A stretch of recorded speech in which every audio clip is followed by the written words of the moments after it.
Let's hear more from our couples.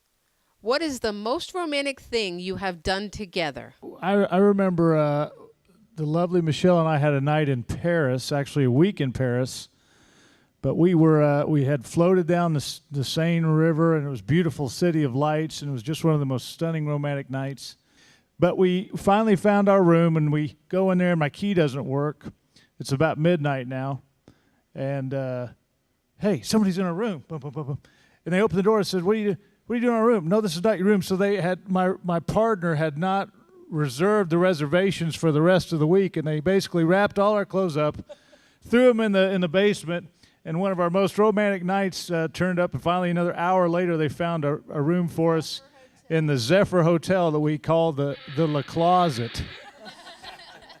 And so we stayed in the La Closet that night, and I'm sure that the gang wars are right out in the alley beside us, and what turned into what was supposed to be one of the most romantic evenings of our life turned out to be quite memorable. I must say. And I was pregnant when I got back. I would have to say that we've had many romantic moments, but probably one of the best was an entire surprise vacation to Anguilla, and it wasn't happening way down the road. It was happening the next day to Anguilla, and we flew to Anguilla, and we stayed in a wonderful villa in Anguilla that the bedroom just overlooked the ocean in Anguilla, and you could see. In the distance, you could see St. Martin and you could see St.